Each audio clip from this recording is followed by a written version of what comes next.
ওয়াজের মাঠে এত চিল্লাইতেছি 22টা বছর কোনো আইন হয় না। এই জন্য চেয়েছিলাম যে নির্বাচন করে পাশ করতে পারলে সংসদে গেলে এমন দেওয়া দিমো আইন করতে বাধ্য হবে। এতটুকু চেষ্টা করেছিলাম, আবার নির্বাচনের পর দিন থেকে আবার মাহফিল শুরু হয়ে গেছে।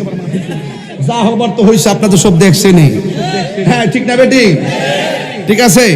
আল্লাহ যেন আমাদের সকলকে এই কথাগুলো যেন রাষ্ট্রে কায়েম করার তৌফিক দান করে, আমিন কর। ইনশাআল্লাহ নবীর বিরুদ্ধে যারা কথা বলবে আমরা তাদের সর্বোচ্চ শাস্তি চাই কি চাই না? কারা কারা চান দুই হাত তুলে দেখাবেন ইনশাআল্লাহ।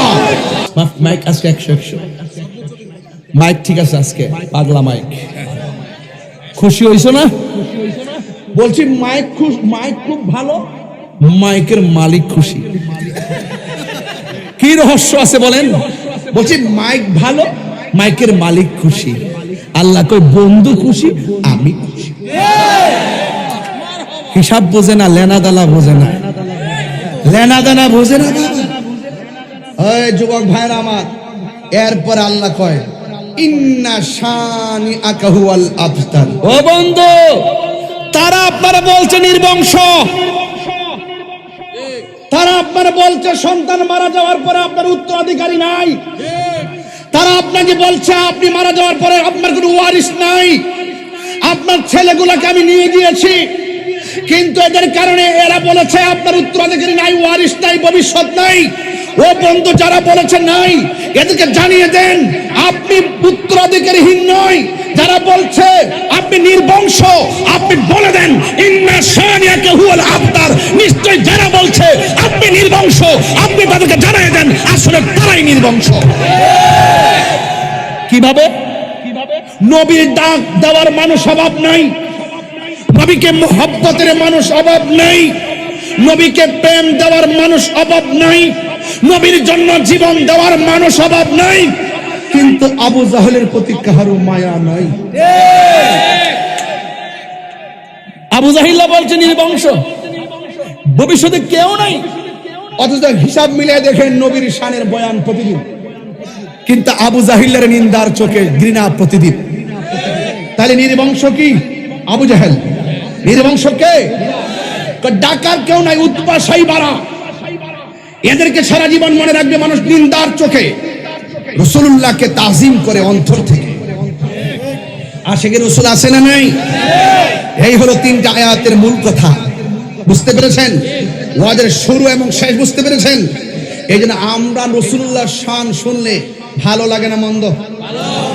নবীর জন্য জীবন দিতে চাই কি চাই না? নবীর বিরুদ্ধে কেউ কথা বললে অন্তরে লাগে কি লাগে না? ওয়াজ মাহফিলে এত চিল্লাই, এর পরে তো আইন হয় না। ওয়াজের মাঠে এত চিল্লাইতেছি 22টা বছর কোনো আইন হয় না। এই জন্য চেয়েছিলাম যে নির্বাচন করে পাশ করতে পারলে সংসদে গেলে এমন দেওয়া দিমো আইন করতে বাধ্য হবে। এতটুকু চেষ্টা করেছিলাম, আবার নির্বাচনের পর দিন থেকে আবার মাহফিল শুরু হয়ে গেছে। যা হবার তো হয়েছে, আপনারা তো সব দেখছেনই। হ্যাঁ, ঠিক না বেটি? ঠিক আছে। আল্লাহ যেন আমাদের সকলকে এই কথাগুলো যেন রাষ্ট্রে কায়েম করার তৌফিক দান করে, আমিন কর। ইনশাআল্লাহ নবীর বিরুদ্ধে যারা কথা বলবে আমরা তাদের সর্বোচ্চ শাস্তি চাই কি চাই না? কারা কারা চান দুই হাত তুলে দেখাবেন ইনশাআল্লাহ।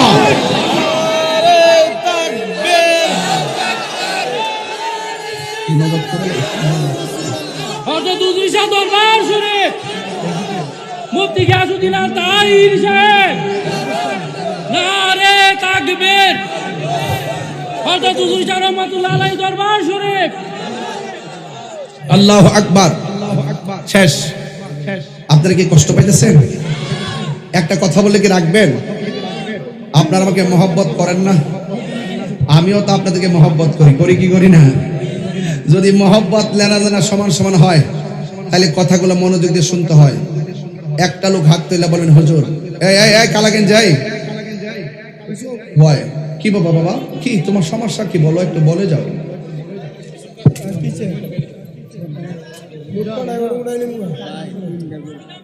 যে ছেলেটা উঠবে না না আমাকে যারা উঠবেন যদি মুরব্বী হয়ে ছেড়ে দিবেন, আর পোলাপান হইলে টান্দা ধরবেন। ঠিক আছে? আচ্ছা রাখ সবই একটা কথা বলেন না বাবা, কথা বলেন না।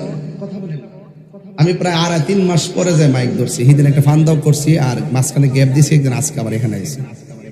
3 মাস পরে আমি আবার এখানে চলে। এই শুনেন, একটা লোক হাত তুললে কেন হুজুর আমি আগামী বছর এই মাহফিলে একটা গরু দিব। আমার কইছে 3টা তোলার গেছে, 3টা পারতাম না, বলছে অন্তত একটা হইলো তুললা দিয়া যাবে। তাহলে একটাই তুলুম, কিন্তু একটা প্রেমিক চাই। আমি সন্ধ্যা রাইতে দেখে যাই, শেষ রাইতে তো এরা তুলবো ইচ্ছা মতে।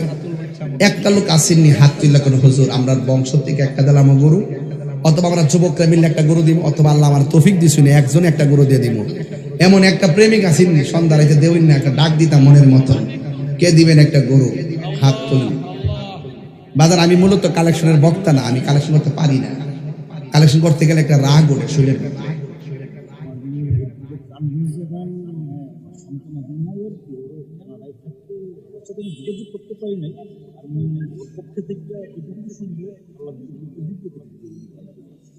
আপনার নামটা কি? ওমর ফারুক সরকার সাহেব। ওনার একটা মেয়ে বাহিরে থাকে, সন্তানাদি নাই। আল্লাহ অ্যাডভোকেট তানজিম জান তার পক্ষ থেকে মকসুদ নিয়া ওলি আল্লাহ দরবারে ওনার পক্ষ থেকে একটা গরু দিব। আল্লাহ আমার এই বোনটারে আপনি মুখে হাসি ফুটাই দেন। আল্লাহ আপনি সব পারেন, আল্লাহ আপনি ওলি আল্লাহর উসিলে আপনি মুখে হাসি ফুটাই দেন, মনের আশা পূরণ করে দেন।